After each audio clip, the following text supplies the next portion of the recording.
A roda do tempo gira e eras vêm e vão, deixando memórias que se transformam em lendas. As lendas desvanecem em mitos e até o mito já está há muito esquecido quando a era que o viu nascer retorna. Em uma era, chamada por alguns de a Terceira Era, uma era ainda por vir, uma era há muito passada, um vento se ergueu nas montanhas da névoa. O vento não era o início. O girar da roda não tem inícios nem fins, mas era um início.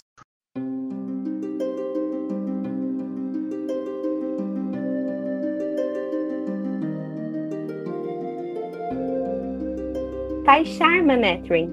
Nesse podcast, nós vamos conversar sobre nossa série favorita, A Roda do Tempo, escrita por Robert Jordan e publicada aqui no Brasil pela Intrínseca. Vamos comentar sobre os personagens, sobre a mitologia da saga, além de, claro, sobre a série de TV que sai muito em breve pelo Prime Video da Amazon. A Roda do Tempo gira ao redor de Tar Valon, dizia o povo da cidade, e Tar Valon gira ao redor da torre. A Ascensão da Sombra, capítulo 1. Então, pessoal, neste episódio nós vamos falar sobre uma das instituições mais polêmicas, mais controversas de toda a fantasia moderna. A Torre Branca de Tar Valon, lar e quartel-general das Aes Sedai, a maior instituição mágica das terras de Randland. E vamos falar sobre a criação da torre, como que se deu a reunião das Aes Sedai mulheres ao fim da ruptura do mundo, ao fim da Era das Lendas, como que elas se reuniram, a criação da cidade de Tar Valon, como é que funciona a hierarquia das Aes Sedai, sobre as Ajas, guardiões, tudo que envolve a Torre Branca e os seus segredos e conspirações, nós vamos falar aqui neste episódio. Eu sou o Kalil e tramas dentro de tramas. Penso que a grande serpente seja um bom símbolo para vocês, Aes Sedai. Algum dia, talvez vocês se engulam por acaso. Eu sou o Emerson e lembre-se que uma Aes Sedai nunca mente, mas a verdade que ela diz pode não ser a verdade que você pensa que ouviu. Olá, povo do dragão! Eu sou a Gisele e especialmente hoje eu estou vestida de azul em nome da justiça e das causas nobres. Vocês vão compreender daqui a pouquinho. E aí, pessoal, eu sou o Luan e eu sou claramente da Aja Azul em homenagem à dona da série, que é a Moraine. E ainda assim, muitos de nós fazemos isso sem família, disse Nynaeve, sem amor, sem paixão, além dos nossos próprios interesses particulares. Portanto, mesmo enquanto tentamos guiar o mundo, nos separamos deles. Corremos o risco de arrogância, sempre assumimos que sabemos o melhor, mas corremos o risco de nos tornarmos incapazes de compreender as pessoas que afirmamos servir.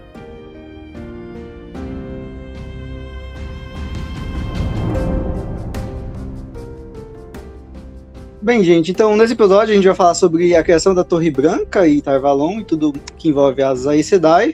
Primeiro eu vou falar sobre o calendário utilizado depois da ruptura do mundo. O último episódio, né, foi sobre Era das Lendas, que envolveu a Guerra da Sombra ou Guerra do Poder, até a ruptura do mundo. Desde a ruptura do mundo, 3 sistemas diferentes de calendários se converteram em calendários oficiais. O primeiro foi o calendário Tomano. Esse calendário foi elaborado por Toma Dur-Amid, e ele foi adotado mais ou menos 2 séculos depois da morte do último Aes Sedai, e registrava os últimos anos depois da ruptura do mundo.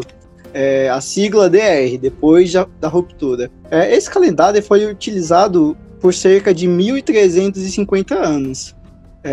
Muitos dos registros foram destruídos na Guerra dos Trollocs, tanto que ao fim das guerras havia controvérsia sobre o ano exato conforme o antigo calendário.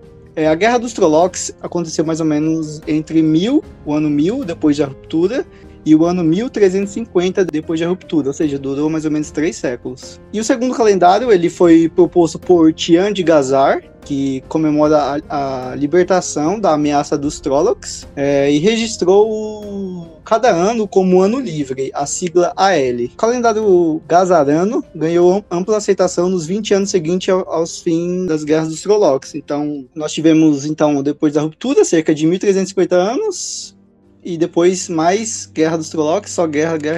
Depois da Guerra dos Trollocs, nós tivemos o terceiro calendário, que é o calendário de Fared. Após a destruição e as mortes provocadas pelas Guerras dos 100 Anos, que acontece entre o ano 994 do Ano Livre até o ano 1117 do Ano Livre. Esse calendário ele foi desenvolvido pelo Uren Dinjo Gaivota Voadora, que é um acadêmico do Povo do Mar, e ele foi promulgado pela Panarca Fared de Tarabon. Por isso que o calendário se chama calendário de Fared. E depois disso nós temos o calendário que é conhecido como Nova Era, que está em uso atualmente. Um plus, né? Durante a Guerra dos 100 Anos, nós tivemos, um pouco antes da Guerra dos 100 Anos, nós tivemos o Império de Arthur Asa de Gavião, e ele tentou estabelecer um calendário com base na fundação do seu império. A sigla utilizada seria DF, que significa Desde a Fundação. Porém, esse calendário flopou, ele nunca teve a aceitação popular, e hoje só os historiadores conhecem e comentam. Então, retomando, nós temos o calendário Tomano,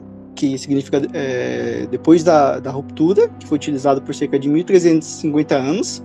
E aí nós tivemos a Guerra dos Trollocs. Depois que essa guerra acabou, um novo calendário foi proposto, que se chama Ano Livre, a sigla AL. E depois aí teve a Guerra dos 100 Anos, e depois foi feito um novo calendário, que significa Nova Era, com a sigla NE, que é utilizado, né, na série principal. A série principal começa no ano 998 da Nova Era, sigla NE. Eu nunca vi uma série com a cronologia tão confusa como a Roda do Tempo. Esses milhares de AL, NE, não sei o que, eu nunca entendia numa primeira leitura, no primeiro momento, sem pesquisar muito a fundo. Era sempre essas siglas, eu ficava perdido. Qual que veio primeiro, qual que veio depois. Mas eu acho que é intencional.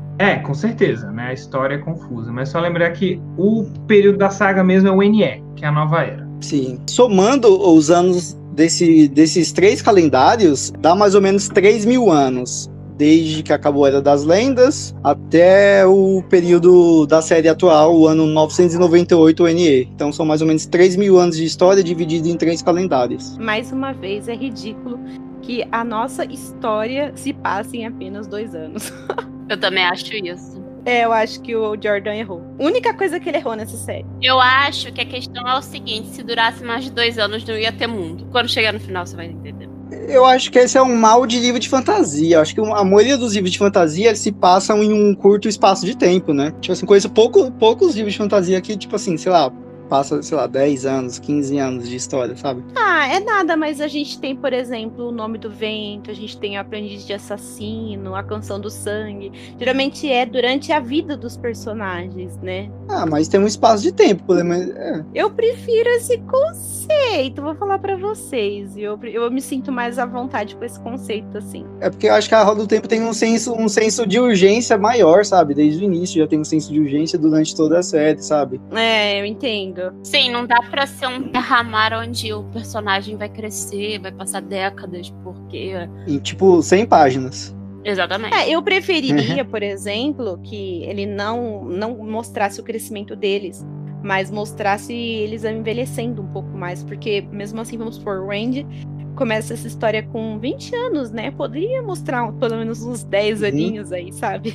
Eu acho que tiraria o senso de urgência. 10 anos. Eu acho 2 pouco, 5 ideal. Se você parar pra pensar, por exemplo, tudo que a gente discutiu sobre a Era das Lendas também tinha aquele senso de urgência, né? Porque o mundo tava se quebrando, cidades sumindo. Então também tinha o senso de urgência, mas eles levaram muito tempo pra conseguir encontrar uma solução, né? Esse não é meu lugar de fala, porque eu não terminei a série, eu não sei como que vai estar o estado das coisas lá até lá. Mas, mesmo assim, é algo que me incomoda um pouquinho quando eu vejo lá que só se passaram 2 anos entre o início e o final da série. Porque eu gosto, assim, de ter um pouco mais de tempo, assim. Eu acho que a questão é que acontece mais tanta coisa que, sinceramente, esses 2 anos parecem 20. Até mesmo pros personagens, são coisas tão, são tão pesadas que você vai vendo que eles vão envelhecendo, mesmo sem envelhecer em si. Eu tô relendo a série do início. E, assim, você olha eles no início, eles eram uns bebezinhos, umas crianças ingênuas, fofas. E você vai vendo eles perdendo essa inocência, essa ingenuidade, o restinho do que eles tinham, da juventude, pra ser o que eles são. Isso é bacana mesmo, porque eu tô meu futuro senhor, ele está lendo Roda do Tempo agora pela primeira vez, né? Eu tô fazendo ele ler. Aí ele começa a me perguntar as coisas e tem coisa que eu até esqueci, sabe? E ele começa a falar, eu falo, caralho, mas não é assim. Mas eu começo a lembrar e é assim, porque os personagens são totalmente uns nenenzinhos, totalmente inexperientes. E eu agora tô no livro 12, né? Tô 60% do livro 12. É totalmente outra coisa, sabe? É incrível você ver toda essa evolução dos personagens, em teoria, em pouco tempo, né? Que seja 2 anos e meio, que seja, que tenha se passado entre o primeiro e o 12º livro, mas são totalmente outros personagens. A evolução é incrível.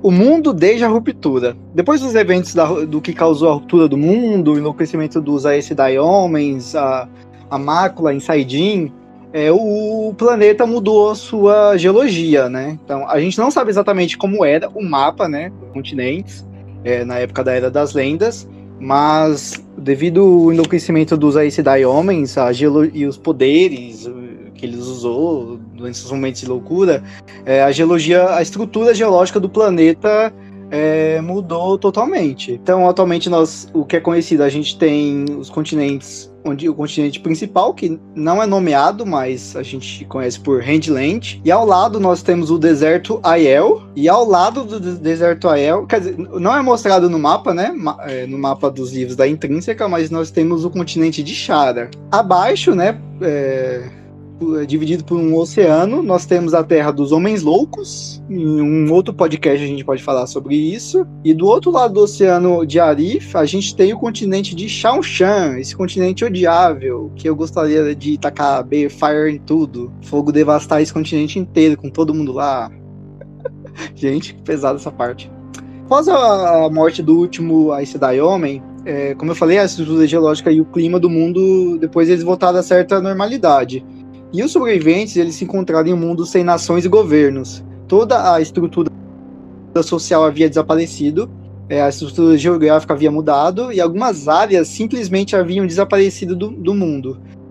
E outras foram contaminadas pela sombra, e elas ficaram conhecidas como a Praga ou as Terras Devastadas. A civilização remanescente retrocedeu aos níveis mais primitivos, uma espécie de nomadismo, e alguns poucos grupos conseguiram manter sua cultura. As Aes Sedai, né, as mulheres que conseguiam canalizar, elas estavam em um número muito reduzido, devido à tentativa de combater os Aes Sedai loucos que destruíam o mundo, e a humanidade passou séculos para construir pequenas tribos e comunidades e até finalmente novas nações e formas de governo sobre as cinzas e os escombros de um mundo destruído.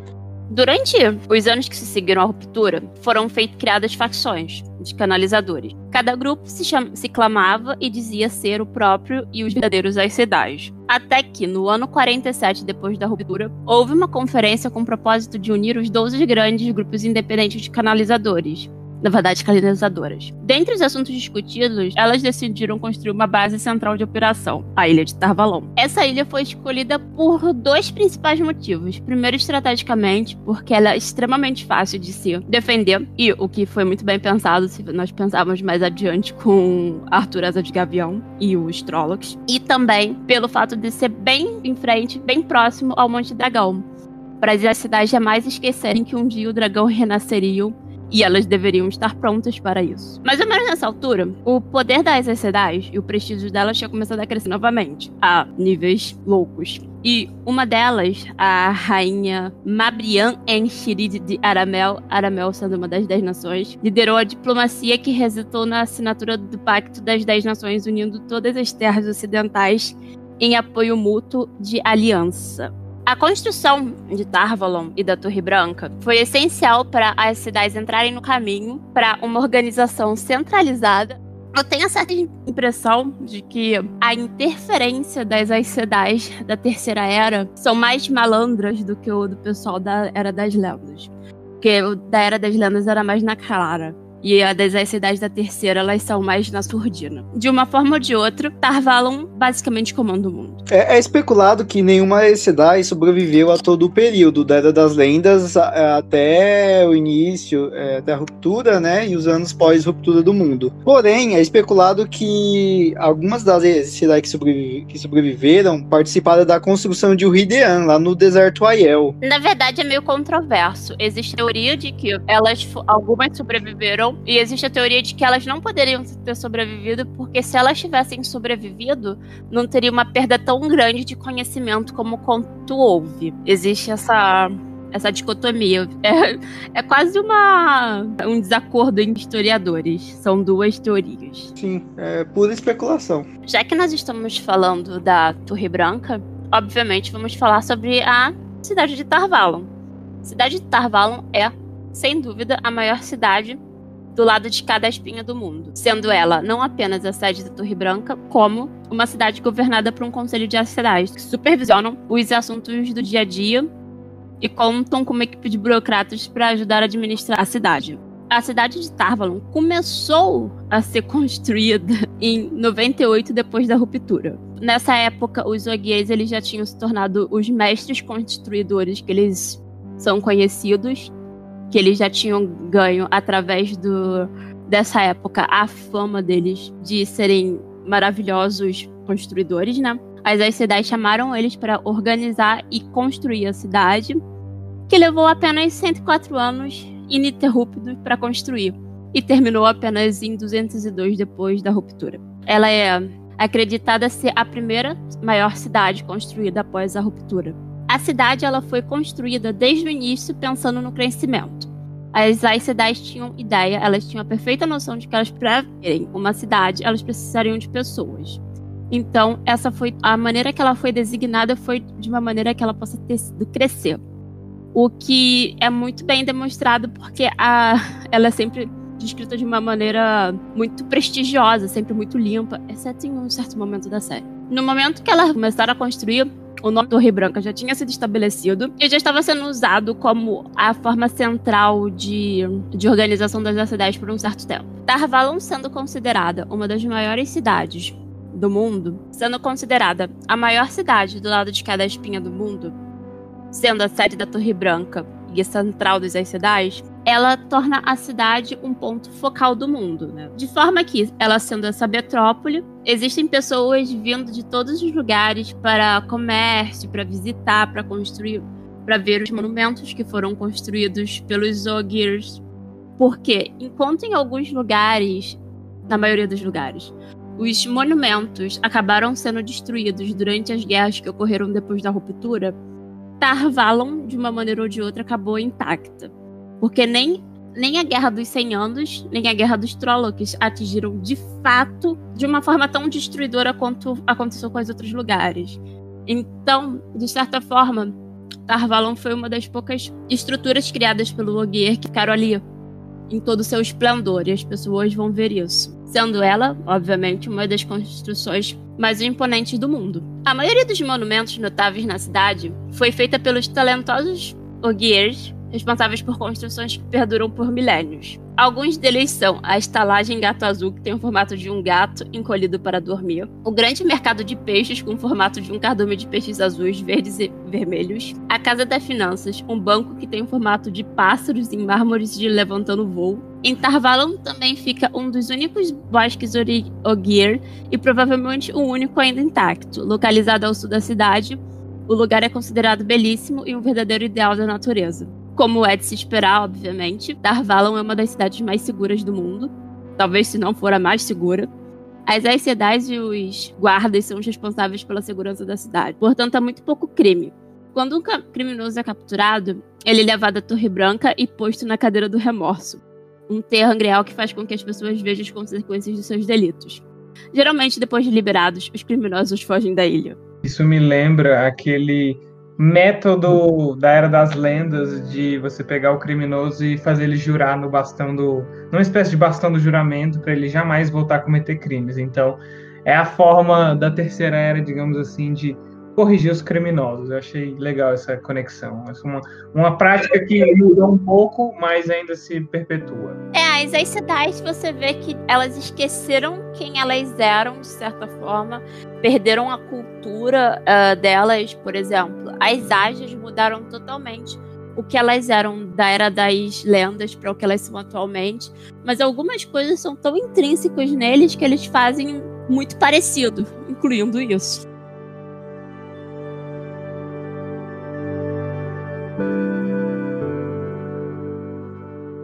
Bom, pessoal, então agora, depois da gente saber um pouco sobre a história tanto das Aes Sedai quanto da história de Tar Valon, né, que é essa cidade aí delas, agora a gente vai descobrir um pouco como que alguém pode se tornar uma Aes Sedai, né, mais especificamente no caso as meninas. Assim que uma garota ela descobre que ela tem acesso à fonte verdadeira, né, que é de onde vem o poder nesse mundo da Roda do Tempo, ela é levada para a Torre Branca para ela poder dar início ao treinamento, né? Elas começam na torre como noviças e começam a estudar sobre a natureza do poder único. Depois disso, elas são designadas para várias tarefas dentro da torre, né? E essas tarefas têm como foco fortalecer os corpos, as mentes, para que elas possam, no futuro, ser uma boa Aes Sedai, né? Independente da área que ela for lá dentro. Mais tarde a gente vai falar um pouquinho sobre as diversas áreas das Aes Sedai.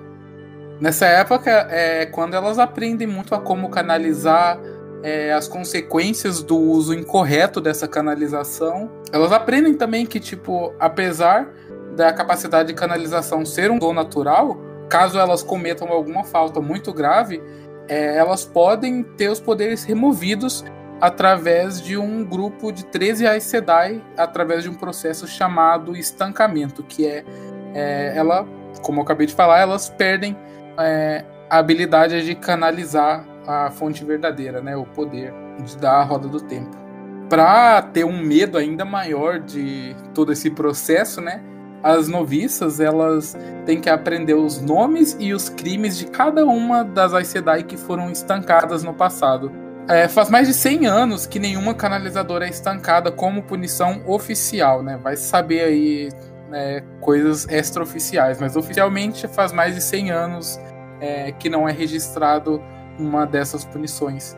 É sempre estabelecido na série que o estancamento das mulheres e o amaciamento dos homens é algo extremamente traumático para eles, de uma forma que eles entram numa depressão e virtualmente acabam morrendo. As noviças, elas ficam nesse estágio de evolução das Aes Sedai, né? Das Aes Sedai Pokémon. Sério isso? Aes Sedai Pokémon? Pokémon? Sério, Luan? Gente, as analogias que o Luan faz são as melhores.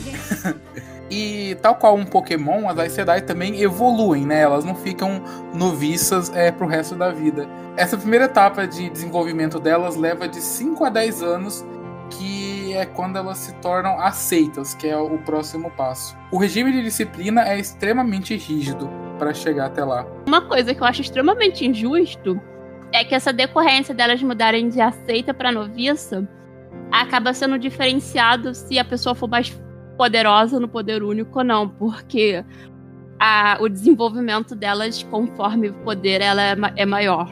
No final das contas, a sociedade da Torre Branca ela é bem guiada pelo nível de poder. Então, quanto mais... É uma coisa meio implícita, meio explícita, assim, um meio termo. Quanto mais poderosa mais você dá, e mais respeito assim, ela impõe, apesar de não ter oficialmente um cargo para Aes Sedai mais poderosas, mas assim, quanto mais poderosa, mais respeito ela ganha, mais prestígio, e fica, olha lá, aquela mulher é a mais poderosa que encontramos em 50 anos. Então, é uma sociedade regida pelo poder, né? Nível de poder na fonte verdadeira, no poder único. Então, as privilegiadas são de fato as mais poderosinhas. Algumas dessas canalizadoras são chamadas de bravias. É um caso que é quando ela aprende naturalmente, sem necessariamente ser guiada por alguma Aes Sedai já formada, né? Tipo, antes dela ir pra torre e tudo mais. Em casos assim, elas podem entrar na torre já diretamente no nível de aceitas, que, como eu já disse, elas já têm uma certa habilidade mais alta com o poder único. Mas casos assim são bem raros, não se vê com tanta frequência. Logo depois que elas se tornam aceitas, elas devem passar por um teste final que utiliza um terangrial que fica guardado nos porões da Torre Branca. A candidata a virar uma aceita, né, ela deve ficar nua e passar por 3 arcos prateados que formam esse terangrial, um de cada vez, e depois voltar. O que elas veem, algumas pessoas dizem, são seus maiores medos. Na primeira passagem, elas veem o que foi, na segunda, elas vejam o que é, e na terceira, elas veem o que será. Nem as Aes Sedai já formadas e com muito tempo de carreira aí, né, no LinkedIn, sabem ao certo se as visões que elas têm dentro desse terangrial são uma realidade paralela, sabe? Se é uma vida que elas realmente vivem, ou se são apenas ilusões que servem para ilustrar aquela situação ali para elas, né? As noviças, elas podem recusar fazer esse teste por até 2 vezes, mas caso elas recusem uma terceira vez, ela acaba sendo expulsa da torre. Caso elas obtenham sucesso nisso, é quando elas recebem o famoso Anel da Grande Serpente, que toda Aes Sedai carrega, né, na mão. Para se tornar uma Aes Sedai completa, né, uma aceita deve ser capaz de suportar um teste em que ela deve canalizar sob condições extremas. Quais são essas condições? É uma coisa que é segredo até dentro da própria Torre Branca. Quando ela passa nesse teste, essa nova Aes Sedai deve fazer os 3 juramentos usando o bastão do juramento, que são: primeiro lugar, jamais dizer algo que não seja verdade. Segundo, jamais fabricar uma arma com a qual uma pessoa mate a outra. E terceiro, jamais usar o poder único como uma arma, a não ser contra crias da sombra ou para proteger a própria vida, a de seu guardião ou a de uma irmã. Passando por tudo isso, fazendo o juramento, é aí que ela é considerada realmente uma Aes Sedai e ela pode escolher sua Aja. Mais pra frente a gente vai falar um pouco sobre cada Aja, sobre as diferenças, e vocês vão entender um pouquinho melhor o que o que são, né, na verdade, essas Ajas. Além também do uso padrão do poder único, algumas Aes Sedai possuem algumas habilidades que, digamos que é um bônus de uso do poder único, né? Essas habilidades são conhecidas como talentos, e geralmente ela não tem muito a ver com o nível de poder da pessoa necessariamente. Dentro dos talentos, o mais comum é a cura, que dá ao praticante mais maestria na hora de tratar ferimentos. Alguns outros são a dança das nuvens, que permite controlar o clima, canto da terra, que envolve manipular os movimentos da terra, o que causa terremotos, avalanches e tudo mais. Alguns talentos menos comuns sequer recebem nomes. É preciso descrever a habilidade que ele traz, como a capacidade de identificar ta'veren, entre algumas outras coisas. Alguns só estão sendo redescobertos durante a saga principal agora, né, à medida que a gente vai lendo. E outros são simplesmente raríssimos, como a previsão e também o poder de se tornar uma andarilha dos sonhos. Existem nos registros da Torre Branca descrições de alguns talentos apenas por nomes misteriosos, como alinhamento da Matrix, giro do fogo da Terra e alguns outros, mas o que eles de fato são permanece ainda um mistério. A gente pode pensar que esse alinhamento da Matrix, em algum momento o pessoal assistiu Matrix e pensou que estava na simulação, alguma coisa assim? Cara, o nome mais legal é Giro de Fogo da Terra. Sério, eu quero esse poder pra minha vida. Provavelmente é lava. Giro de fogo da terra. Ai, muito foda. Bem Avatar, assim, dominação, dobradura de fogo com terra, muito louco. Amo. O que seria muito raro numa mulher, porque, tipo assim, fogo e terra não é algo que elas habitualmente são fortes. E esse alinhamento da Matrix aí provavelmente é algum talento a ver com o espírito. Não sei. Realmente não sei.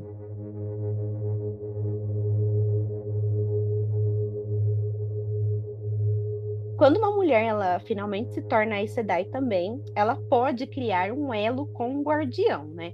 Não existe uma lei que limita a quantidade de guardiões que uma só Aes Sedai pode ter. Mulheres da Aja Vermelha, por exemplo, não tem nenhum guardião. Mas já na Aja Verde acontece o contrário. Elas podem ter quanto assim elas quiserem e é normal que elas tenham mais de um. O elo é feito por meio do poder único e liga a Aes Sedai ao seu guardião, ou Gaiden, né, como é chamado, irmão em batalha, para sempre.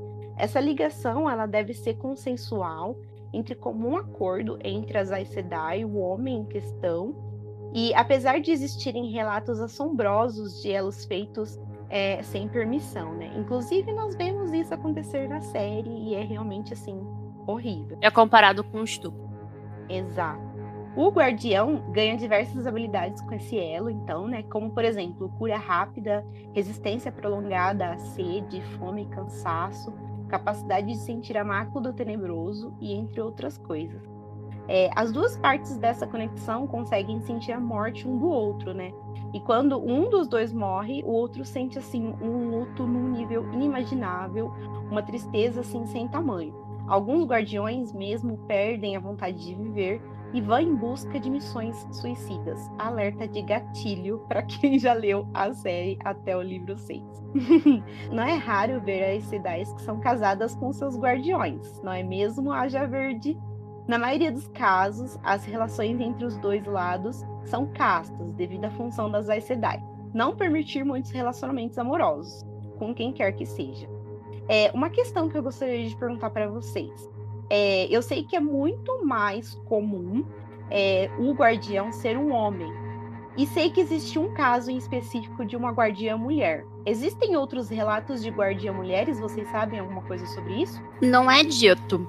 Nunca é como se eles falam de uma maneira como não é uma lei, mas é um costume tão forte quanto uma lei. Porque não fica especificado o porquê de serem homens, né?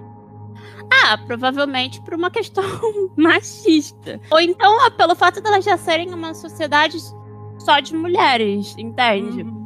Pra tentar equilibrar as coisas, né? E o poder não ficar só com as mulheres. Porque não existem, sem ser no Zael, não existe sociedade de guerreiras, né?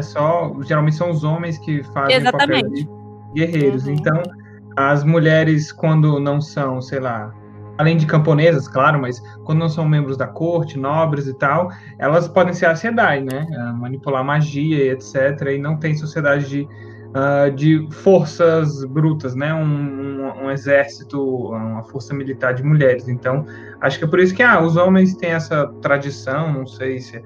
Muitas questões, né? Não pode dizer que é tradição ou se é um estereótipo de gênero e tal, mas fica mais comum para eles, para os homens. Eu chamaria em termos de costume mesmo, que seria mais um termo mais próximo do jurídico, que é uma tradição tão forte que às vezes é colocada como se fosse lei.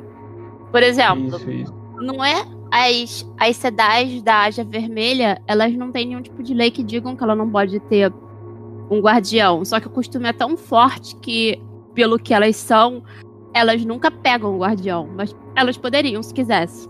E algumas expressam dizendo que em alguns momentos que elas queriam um guardião, só que o costume é tão forte que elas não pegam. Seria a mesma coisa de trair a própria Haja, né? Seria aí muito contra a filosofia da própria Haja, né? Exatamente. A filosofia da Haja Vermelha é rom-pom-pom-pom, mate um homem. Vamos continuar então. Agora a gente vai falar um pouquinho sobre o trono de Amyrlin e a hierarquia da torre. A Amyrlin é, sem dúvidas, uma das mais, se não a mais, poderosas líderes de todo o mundo, né? A primeira a ocupar o cargo de que a gente tem um conhecimento foi a Elisene Tishar, por volta de 98 anos DR, depois da ruptura, antes mesmo do edifício da Torre Branca ter sido concluído, conforme a gente já viu aqui no episódio. As Amyrlin são escolhidas pelo Salão da Torre para governarem por toda a vida, a não ser que sejam depostas. Não fazem parte de uma só Haja, né, mas de todas ao mesmo tempo.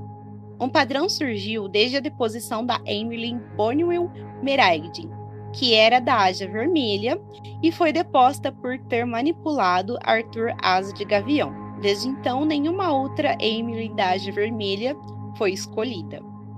Poucos membros da Haja Amarela foram Amyrlins, por nenhum motivo assim específico, e a Haja Azul até então é a que teve mais Amyrlins desde a época de Arthur Asa de Gavião. Escolhida pela Amyrlin está a Curadora das Crônicas, que só está abaixo do próprio trono de Amyrlin na cadeia de comando da Torre Branca. Tradicionalmente, a Curadora faz parte da mesma Haja da Amyrlin, mas não chega a ser uma regra. Apesar de não representá-la e falar em nome de todas as Aes Sedai por meio da Amyrlin, A curadora usa uma estola da cor de sua Aja original. Ela exerce funções de secretária e assistência do trono e supervisioniza os compromissos oficiais da torre. Governando ao lado dessas duas está, então, o Salão da Torre, composto por 3 representantes de cada Aja, chamadas de votantes. Essa instituição é responsável por decidir tudo relacionado aos assuntos da Torre Branca e também das Aes Sedai. Então, a primeira, a Merlin, como a Gisele falou, foi a Bonwyn Meraigidin, né, da Aja Vermelha. Ela foi deposta no ano 939, né, do Ano Livre. Ela foi deposta por tentar manipular o Arthur Asa de Gavião para controlar o mundo. E essa aí foi ela era da Aja Vermelha e foi deposta. E desde então nós tivemos, até o início da série, né, até o Olho do Mundo, nós tivemos 40 Amirlin. E normalmente, vamos ser sinceros, eu sei que tem toda essa discussão da Aja Vermelha anunciar a Merlin, e é um dos motivos delas estarem meio putas, mas toda vez que uma Aja Vermelha entra pra Armelin, dá merda. Dá ruim. Dá ruim. Tenho a sensação que as Aes Sedai da Aja Vermelha são muito intensas, impulsivas. Então, isso vai ser expandido. O que eu gosto muito do Jordan, mas à frente eu não tô te dando spoiler nem nada, é que mais à frente ele mostra que, ainda que a visão que nós tenhamos tido até aquele momento da Aja Vermelha seja uma, nem todas são desse jeito. É porque a vermelha é a mais numerosa das Ajas, então né, mas não tem como todo mundo ser igual. Mas eu tô querendo dizer que não é uma Sonserina da vida, né? É porque elas seguem um pouquinho de estereótipo, né? Uhum. Então a gente consegue enxergar um padrão em cada Aja, mas não é uma regra, né? Tem também as exceções. Exatamente. E também tem a questão de que eu acho que ela já tem essa má fama. Primeiro porque o fato das Amerlins dela terem sido retiradas, e ambos deu merda. Uma traiu a rainha de Manhattan, que foi a queda de Manhattan, e a outra tentou influenciar o Arthur Asas de Gavião, que deu toda aquela merda. E outra, né? O fato delas não aceitarem os homens, né? Que por elas erradicavam todos os homens da face da Terra. Sim. E a função do guardião, ela é muito importante. A gente vê, assim, durante a série, o quanto é importante a função de um guardião. Querendo ou não, elas abdicarem dos guardiões é vista também como uma atitude bastante radical, né? Mas elas são radicais. A maior parte delas. Eu gosto do fato deles do Jordan não colocar um extremo muito grande. É que nem atualmente o pessoal reclama muito do fato da Sonserina colocada só como se fossem pessoas ruins. Ele pega nesse fato, no momento em que ele percebe que tá indo pra um lado, ele fala assim, então eu vou te apresentar esses personagens da Aja Vermelha que você vai gostar pra cacete. É legal. São personagens extremamente complexos. Isso me instigou, porque pra mim, que li só até o 6º livro, eu vejo como estereótipo, e eu fiquei ainda mais interessada em saber que mais pra frente ele vai quebrar isso, sabe? Porque eu acredito que não existe, assim, certinho que todas as Ajas verdes sempre querem casar com os guardiões. Não, eu acho que tem mulheres da Aja Verde que são diferentes. Assim como eu acho que tem mulheres da Aja Vermelha que não são tão radicais, que não são ruins, que não são sempre antagonistas. Inclusive, se eu não me engano, tem uma personagem da Aja Verde que os personagens comentam que ela é, tipo assim, radical de uma tal forma que ela deveria ter sido vermelha. Ah, que legal. E agora chegamos à particularmente minha parte favorita, umas partes favoritas do universo da Roda do Tempo, que são, né, sempre nas grandes obras, assim, da cultura pop que a gente vê, tem sempre essas divisões em grupinhos, né? Então tem as casas de Hogwarts, as casas de Westeros, que mais? Às vezes divisões, organizações em um exército, por exemplo, em algumas obras, e na Roda do Tempo não é diferente. Nós temos as 7 Ajas, que são os grupinhos identificados por cor também, é bem casa de Hogwarts, casas de Westeros, em A Roda do Tempo. E as Ajas são 7, e se vocês se lembram, no nosso episódio sobre a Era das Lendas, a gente mencionou bem rapidinho que existiam Ajas naquela época, mas as Ajas na Era das Lendas eram bem diferentes, não tinham o mesmo propósito, não eram tão importantes quanto elas são na Terceira Era, porque antigamente as Ajas para os Aes Sedai da Era das Lendas eram meio que só pequenos grupos, existiam várias Ajas, não era nada muito fixo, muito identificável, eram pequenos grupos para elas se organizarem ao redor do mundo, né, já que eram uma sociedade permeada por Aes Sedai em todos os cantos, né, de todos os tipos e povos, e aqui, na verdade, na Terceira Era, elas são grupos diminutos, né, até porque existem muito menos Aes Sedai na Terceira Era. Infelizmente, os números delas não estão como já foram um dia. Então, as 7 Ajas se organizam por cor e por mais ou menos afinidade de conhecimento, propósito na vida. Elas são também unidas por filosofia, por modo de enxergar o mundo. Então, são uma Aes Sedai, uma mulher vai escolher sua Aja com base na própria visão que ela tem do mundo e do poder único e do papel da Torre Branca frente à sociedade, frente aos reinos lá das terras para cá, da espinha do mundo. Vamos começar falando sobre a Aja Azul, que é a Aja com a qual a gente primeiro entra em contato, logo no primeiro livro, a Aja da Moiraine, a nossa maga sábia. A Aja Azul é liderada por uma mulher poderosíssima, né? Na verdade, antes de entrar nas Ajas, é importante dizer que a organização dessas 7 Ajas, ela é muito escusa, então somente as membros da própria Aja sabem quem são as líderes, quem são as maiores mulheres influentes ali na Aja. Então é uma coisa, ninguém sabe muito bem quem é a chefe da Aja Azul ou quem é a chefe da Aja Vermelha, fica um disse-me-disse e só fofoquinhas de corredor. Então só mesmo fazendo parte daquela Aja que a mulher tem condições de saber quem é de fato a líder ou quem são as líderes. Na Aja Azul, como eu havia falado, é uma mulher forte que domina, que faz a liderança da Aja Azul. E não necessariamente ela é a votante daquela Aja, né? Ela não necessariamente faz parte do Salão da Torre.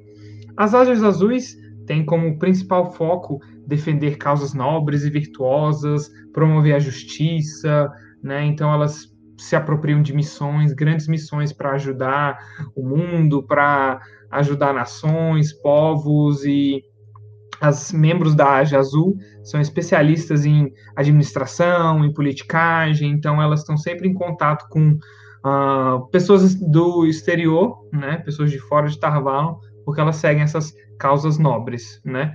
Independentemente de quais sejam. A Aja Vermelha é a mais numerosa das Ajas, por incrível que pareça, e também ela é governada por uma só mulher, e a grande filosofia da Aja Vermelha é a mesma música da Rihanna, pom, rom, pom, pom, pom, mate um homem. Então as Ajas Vermelhas, elas têm o objetivo de caçar e neutralizar, geralmente por amansamento ou por matá-los, né, homens que canalizam. Então todo o estudo das Ajas Vermelhas, toda a atuação delas é em busca de caçar os homens que canalizam. E para quem é, como a gente sabe, os canalizadores masculinos, eles enlouquecem à medida que usam o poder único. Pra Aja Vermelha, homem bom é homem morto. Exatamente. Homem bom é homem debaixo da terra. Misandria, misandria, misandria. Olha o preconceito. Olha o eufemismo. Brincadeira, gente, pelo amor de Deus. Seguindo aí, temos a Aja Marrom, que, diferentemente das outras Ajas, ela não é regida por uma só líder. Ela é controlada, ela é organizada por um conselho de mulheres ali que dividem as atribuições e administram a Aja Marrom, que também não é uma grande administração, porque as membros da Aja Marrom, elas são bem distanciadas da vivência mundana, do que está acontecendo no mundo exterior. Elas são a Corvinal das Aes Sedai, digamos assim. Elas são focadas em conhecimento, na busca pelo conhecimento, nos estudos do passado, da história do mundo. Elas são responsáveis pela biblioteca da Torre Branca, né, que fica ali no subsolo do prédio, um negócio vastíssimo, com obras raríssimas, e nem necessariamente elas conhecem tudo que tem lá na biblioteca, de tão vasta que ela é. Então sempre existe esse exercício de encontrar novos exemplares ali na biblioteca. Elas catalogam também os artefatos do poder que tem ali nos armazéns ali da Torre Branca também. Elas também descrevem os novos talentos, descobrem os novos talentos e catalogam eles, dão nome, esse tipo de coisa, descrevem os tipos de poder de cada talento. Então elas são focadas no conhecimento. São as nerds das Aes Sedai. Em seguida, temos as membros da Aja Verde, ou a Aja da Batalha, que as membros da Aja Verde elas se focam totalmente em se preparar para Tarmongaidan, a última batalha contra as forças do Tenebroso e da Sombra. As que se juntam à Aja Verde têm que dominar muito bem tessituras destrutivas, poderes muito loucos, para combater as crias da Sombra. Então elas se focam bastante em aprender tessituras de batalha, né, para lutar contra as forças do Tenebroso quando a última batalha chegar. E as membros da Aja Verde, elas são conhecidas por terem a maior, digamos, afinidade por formarem elos com guardiões. Existem registros de Ajas Verdes com mais de 5 guardiões em uma batalha. Então imagina uma mulher fazendo as magias, com 5 guardiões poderosíssimos ao redor dela, eliminando Trollocs que chegam perto, esse tipo de coisa. Então elas se empolgam bastante com a ideia de ter guardiões, digamos assim. A Aja Amarela, elas são bem discretas, eu diria, até, tirando as marrons, né? A Aja Amarela, eu acho que elas são bem discretas, elas focam bastante ela age da cura, então as suas membros têm uma forte afinidade com a cura, muitas têm talento proeminente para a cura, né, que geralmente envolvem tessituras de espírito, de arque, e elas estudam também, sempre estão se aprimorando nos estudos de tessituras para cura, né? Todos, então, elas dedicam sua vida a ajudar aqueles que precisam de ser curados dos ferimentos. A Aja Cinza também. Agora as Ajas menos conhecidas, que são a cinza e a branca. A Aja Cinza, ela é composta por mediadoras, elas buscam a harmonia, o consenso, elas estão espalhadas pelas nações e muitas estão presentes na assinatura de acordos e tratados, então elas focam bem nesse aspecto mais político, relações internacionais, digamos assim, meio que as diplomatas desse mundo. E a Aja Branca, finalmente, elas, além de distante dos assuntos mundanos, elas também se distanciam dos conhecimentos mundanos. Elas gostam de filosofar, elas têm muita afinidade com a filosofia e na busca pela verdade absoluta. Então, meio que não se sabe muito, nós não conhecemos muitos membros da Aja Branca, então elas também são muito discretas, assim, não aparecem muito na história, também não se preocupam muito em aparecer, né? Elas ficam quietinhas na delas, né, curtindo as brisas filosóficas, digamos assim. Bom, essas foram as 7 Ajas, digamos, oficiais, mas há rumores que falam sobre a existência de uma 8ª Aja na Torre Branca, a Aja Negra, que seria composta por aquelas que adoram o Tenebroso, aquelas que têm como Tenebroso seu grande senhor e ídolo, né? Elas viveriam, segundo esses rumores, elas viveriam na Torre Branca, nem mesmo as próprias membros da Aja Negra saberiam quem são as suas colegas. Elas, quando se reúnem, estão todas cobertas por um capuz, envoltas por névoa, elas se comunicam por mensagens deixadas no travesseiro, que ao ler elas se desfazem, mesmo entre elas não sabem quem é quem. É mantido um clima de sigilo, até para manter a existência da Aja Negra, mas muitos discordam, muitos falam que é um absurdo acreditar que servos do Tenebroso estão infiltrados na Torre Branca, mas também há aqueles que, além da Aja Negra, falam que abandonados estão infiltrados na Torre Branca. Não sabemos se isso é verdade. Para conferir, vocês vão ter que ler. E aí, pessoal, de que Aja vocês se consideram? Eu sei, a maioria aqui vai falar marrom, porque somos grandes nerds, mas eu vou falar Aja Verde, porque eu adoraria fazer uns poderes tops aí, a estudar umas magias. Não, você quer um monte de homem. Nossa senhora. Não, eu quero fazer magias, ok? As Verde pensa que engana a gente, né? O Kalil seria da Aja Negra. Ele sempre abre os episódios falando saudações, servos da sombra, servos das trevas. Acha que engana. E amigos das trevas. Acha que engana quem, essa safada? Calúnias na Torre Branca. É que fica no sigilo, né? Ele não pode contar pra ninguém, né? Pois é, né? Um dia a gente tem que começar o episódio declamando a profecia das sombras. Aquilo ali é bom demais pra não perder. Cada um fala uma estrofe. Eu gosto muito da Aja Marrom, justamente porque elas são as historiadoras, as estudiosas da torre. Eu gosto da Verde, né? Porque elas é considerada a Aja da batalha, né? Que a Aja que está se preparando para a última batalha, o Tarmogaidon. Mas a minha preferida ainda é a Azul. Justamente porque elas são as intrometidas e, sei lá, porque elas é por causa dos valores que elas defendem, que são valores, né, em relação à justiça, tem nas tramas políticas e tal. Eu acho as intrometidas a minha área favorita. Na verdade, elas são dedicadas a temas das próprias vidas, o que elas consideram de justiça.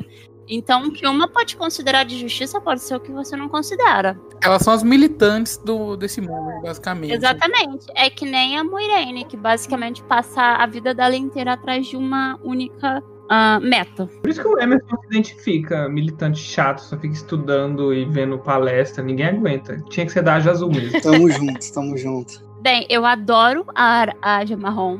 Eu acho meio uma coisa que eu acho não tão certa, é que elas são as historiadoras e as pesquisadoras, e colocarem elas como exclusivamente colocadas dentro da Torre Branca em bibliotecas, isso não é tão verdade, porque se elas estão como pesquisadoras, em algum momento elas vão ter que sair.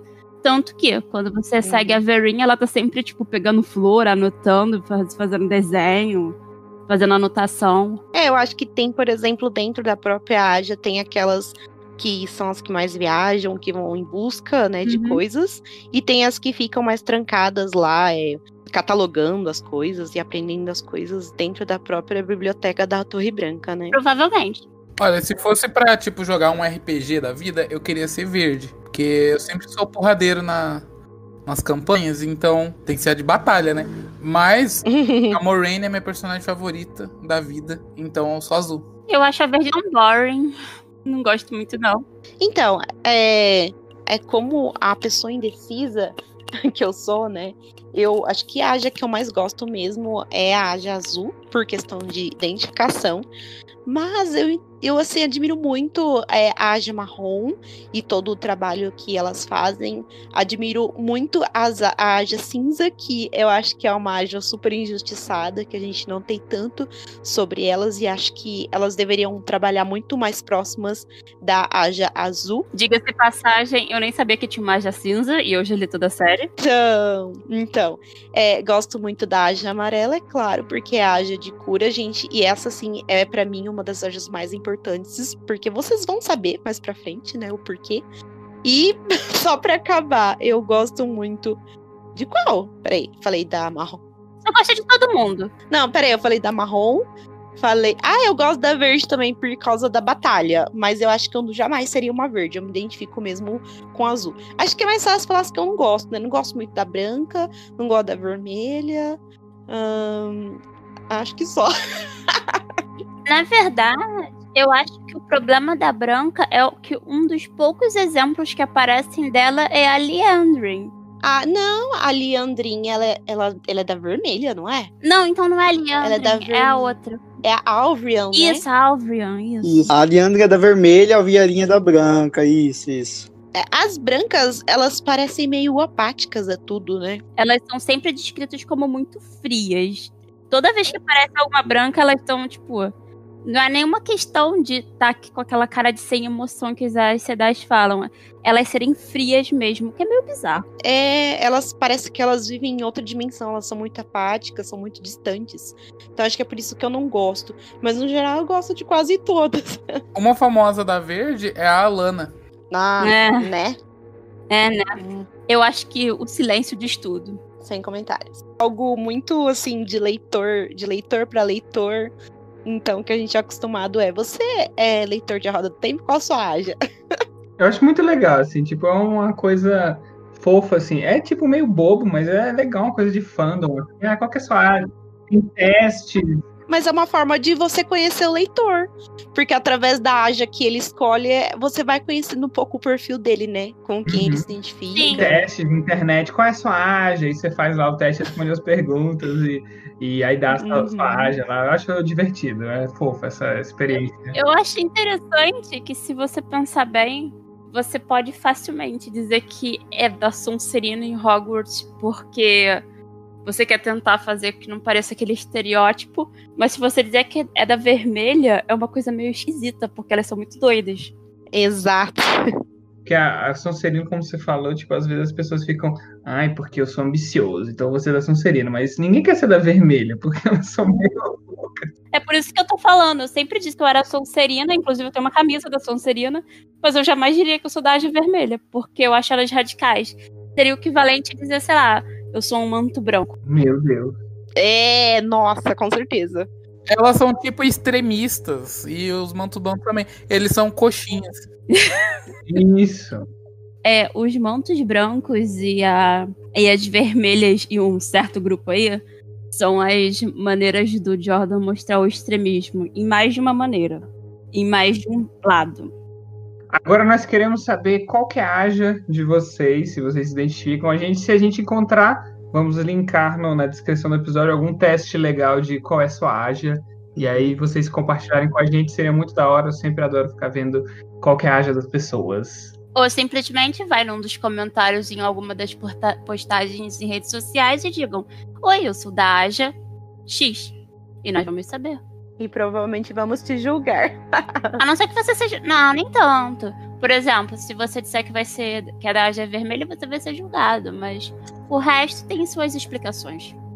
E agora, pessoal, para encerrarmos o nosso episódio sobre a Torre Branca, as Aes Sedai, tudo que há sobre essa organização maravilhosamente medonha, atendendo alguns pedidos de algumas queridas ouvintes nossas, vamos compartilhar aqui, antes de nos despedirmos, algumas leituras que nós andamos lendo esses dias, de fantasia ou de não fantasia também, ou de ficção científica, coisas legais que tenhamos lido recentemente. Eu, por exemplo, estou lendo o segundo livro da trilogia A Passagem, por indicação de Luan, que comecei nessa saga, e estou aqui tristíssimo, porque, eita, livro poderosíssimo. Estou lendo outras coisas também, mas de destaque é isso aí. Os 12, livro 2 de A Passagem. Bom, eu aproveitar aqui que o Calil seguiu minha indicação, eu vou seguir o fio aqui.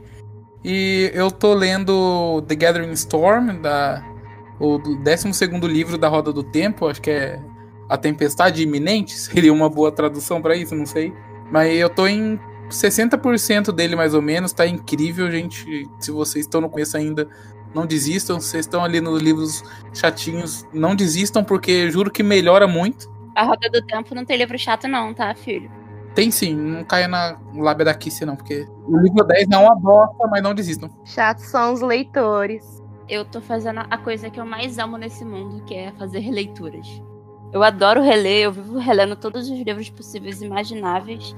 E A Roda do Tempo é uma das minhas favoritas de reler. Então, no momento, eu estou no iniciozinho de A Grande Caçada e aproveitando loucamente, porque A Grande Caçada é maravilhoso. E provavelmente, muito em breve, eu vou começar a ler Terra-Mar, que eu quero pegar a Leguin. Hoje eu comecei a ler O Rei do Inverno, finalmente, depois de muitos anos procrastinando, então, a trilogia do Rei Arthur.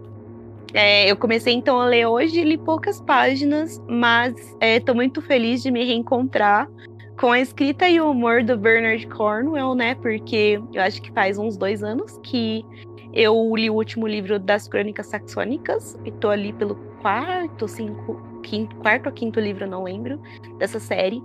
E desde o início estou gostando bastante, estou com altas expectativas, mas não posso falar muito ainda, porque ainda estou bem no comecinho do livro.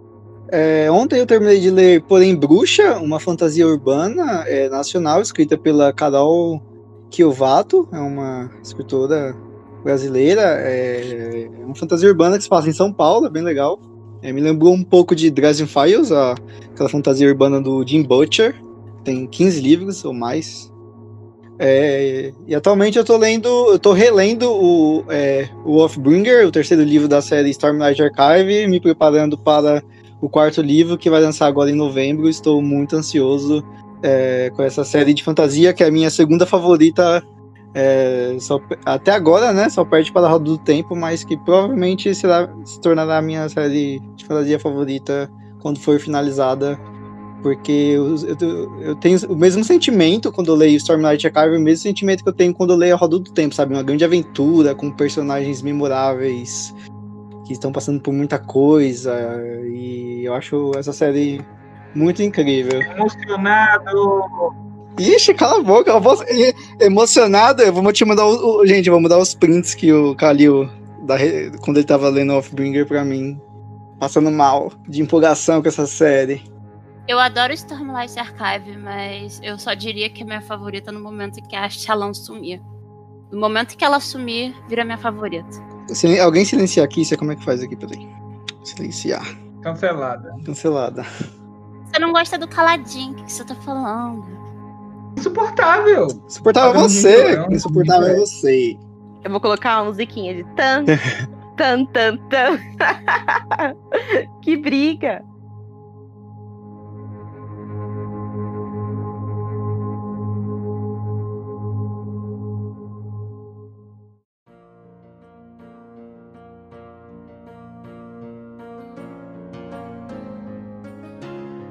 Então é isso, gente. Eu espero que vocês tenham gostado desse episódio sobre a criação da Torre Branca e a Aes Sedai e essa cidade maravilhosa que é Tar Valon, que nós não falamos nada durante o episódio, mas que ela parece uma vagina, se vocês não perceberam.